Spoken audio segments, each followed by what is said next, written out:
Fala, nação santista, como é que vocês estão? Meu nome é Marcos Vinícius Arruda e esse é o meu canal aqui no YouTube. Sejam muito bem-vindos a mais um vídeo do canal para a gente poder fazer a análise pós-jogo de Mirassol 2, Santos 2, pela 7ª rodada do Paulistão 2024, né? Bom, a gente fica sentido, né, com esse empate, né, porque o Santos poderia muito bem ter ganhado esse jogo, poderia muito, a gente deixou escapar uma vitória que a gente estava segurando, que estava na nossa mão a vitória. A gente conseguiu empatar e ceder o empate ao Mirassol por erros próprios do time, né? O Santos não soube aproveitar o que tinha ao seu favor para poder ganhar o jogo. O Santos ficou quase o segundo tempo inteiro com um jogador a mais, que o jogador do Mirassol foi expulso no começo do segundo tempo, e o Santos não soube usar isso ao seu favor, aproveitar isso como uma vantagem para conseguir a vitória. Né, o Santos começa o jogo jogando bem, né, no primeiro tempo, vai para cima, faz 1-0 com o Rainer, mas aí depois do gol a intensidade diminui e o Mirassol já empata logo em seguida. O primeiro tempo termina empatado em 1-1.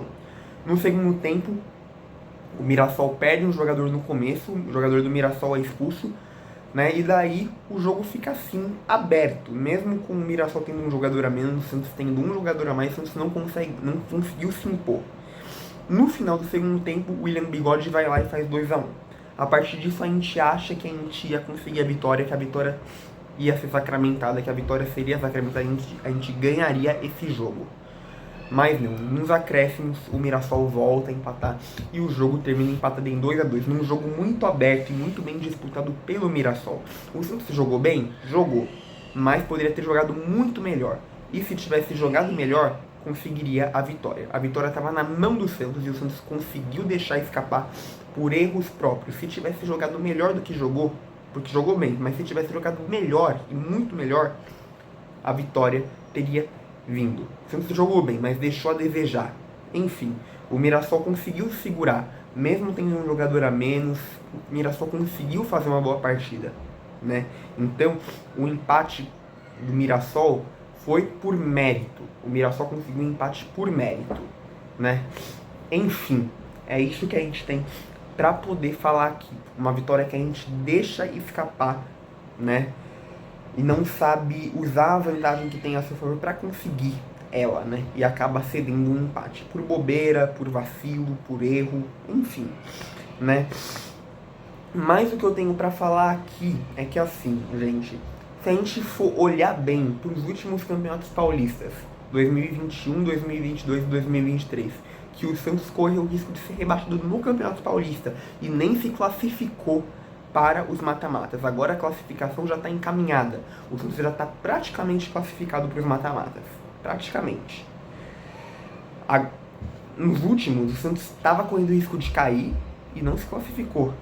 E correu o risco sério de cair, né? Se isso tivesse acontecido nos últimos 3 anos, o Santos, se exatamente tudo que aconteceu ontem tivesse acontecido nos últimos 3 anos, esse empate, a gente já está falando muito pior do que a gente está falando agora, né? A gente já está muito pior do que a gente está, né? Porque poderia fazer muita diferença esses pontos que o Santos deixou escapar.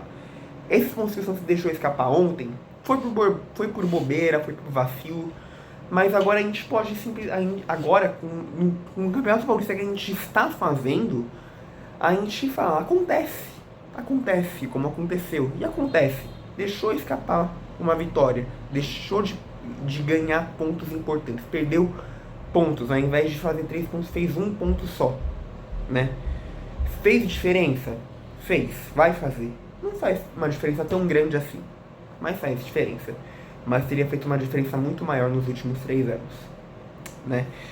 Enfim, é isso que a gente tem pra falar aqui. Agora com esse empate, o Santos vai pra 16 pontos, agora em 7 jogos são 5 vitórias, 1 empate e 1 derrota, o primeiro empate, né, agora que foi esse.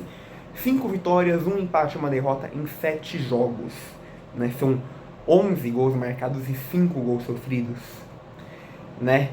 E assim, né, 16 pontos na liderança do grupo A, com uma vantagem enorme com relação ao segundo colocado, que é o Ituano, que tem só 4 pontos. Só 4 pontos. 12 pontos a mais do que o segundo colocado. A classificação para os mata-matas já está praticamente garantida, Já tá quase, praticamente, classificado depois mata-matas, com várias rodadas de antecedência, né? Enfim, né? Isso a gente não tem do que reclamar, né? Um Santos muito melhor em comparação aos 3 últimos anos, né? Não tem nem do que reclamar se fazendo essa comparação, né? A gente pensa, se não tivesse sido rebaixado do Campeonato Brasileiro, se o rebaixamento não tivesse acontecido, o Santos estaria assim? A gente não sabe, mas a gente pode cogitar que não, né? Enfim, é claro que eu não estou tirando o rebaixamento como uma coisa positiva. Não, foi uma coisa negativa. Claro que é uma coisa negativa. É uma coisa horrível que a gente está passando, que a gente vai ter que passar, né? Mas eu tô falando, talvez se o rebaixamento não tivesse acontecido, o Santos não teria acordado, né? É ruim que o Santos teve que deixar o rebaixamento acontecer para poder acordar. Mas, enfim, né? A gente tem que olhar para esses erros e corrigir, né? Pensar nos erros que cometeu ontem para não ter ganhado o jogo e corrigir isso. Agora já pensar no clássico contra o São Paulo, quarta-feira, São Paulo e Santos, né? O Santos pega o São Paulo fora de casa, lá no Morumbi, Morumbis, né? Agora mudou o nome, Morumbis, no plural. Enfim, só falando isso aqui, né? Isso é o de menos, mas enfim. Santos e São Paulo e Santos, melhor dizendo, que o Santos joga com o São Paulo fora de casa. Né, o Santos tem que fazer uma boa partida contra o São Paulo, corrigir esses erros e pensar muito bem no clássico contra o São Paulo. Acredito que contra o São Paulo o Santos esteja com uma escalação muito diferente do que foi ontem, né, porque o Santos estava com desfalques também. Enfim, agora provavelmente vai ser uma escalação muito diferente, né, mas parecida com as escalações que o Santos teve até o jogo contra o Corinthians, né. Mas enfim, a gente fala disso quando chegar o clássico. Mas enfim, já pensar no clássico, né, para poder fazer um bom jogo diante do São Paulo, né? Enfim, né? E olhar muito bem pro clássico para poder fazer um bom jogo contra o São Paulo, independe de tudo, né? Agora na classificação geral, a gente segue como líder da classificação geral, pelo menos por enquanto. Pelo menos por enquanto, né? Tem que ver como que vai ser o jogo do Palmeiras, que o Palmeiras joga com o Santo André hoje, né? Então, dependendo do que acontecer, o Santos pode acabar perdendo a liderança na classificação geral, mas, no caso, ficaria em segundo lugar, porque o São Paulo perdeu da Ponte Preta. Né? O São Paulo perdeu da Ponte Preta nessa rodada, o Santos fica na frente do São Paulo, então o Santos vai jogar com o São Paulo, com o Santos na frente do São Paulo. Só a gente falando isso aqui, né? Mas, enfim, é isso. É isso que a gente tem pra dizer sobre essa partida, né? Agora, só falando da classificação do grupo do Santos. O Santos, como eu falei, é o primeiro colocado com 16. O Ituano é o segundo, muito atrás, com 4 pontos. A Portuguesa tem 3. A Portuguesa perdeu do Corinthians de 2-0. Né? E o Santo André é o último colocado no grupo do Santos e na classificação geral com só 2 pontos. Né? Palmeiras e Santo André. É de cogitar que o Palmeiras ganhe do Santo André. Então, com isso, o Santos vai acabar perdendo a classificação geral. Se o Palmeiras ganhar do Santo André, é uma coisa que a gente tem que cogitar aqui. Mas, enfim, o que a gente pode fazer? Né? Enfim, como eu falei, agora focar no clássico. É isso. Então, muito obrigado por ter assistido esse vídeo até o final, eu espero que tenham gostado. Já deixa seu like, se inscreve no canal, ativa o sininho para que assim você não perca nenhuma notificação de vídeo novo e sempre se mantenha informado sobre o Santos.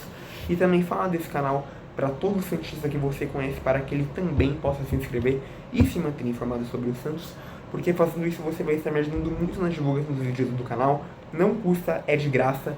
Você não paga nada, então faz isso pra me ajudar, pra me dar aquela força, aquela moral que é sempre muito bem-vinda. E também me segue no Instagram, como eu sempre faço, deixo o link do meu Instagram aqui embaixo, na descrição do vídeo pra você poder me seguir.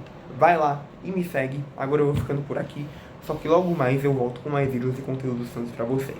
Então é isso, gente. Tchau, tchau e até o próximo vídeo.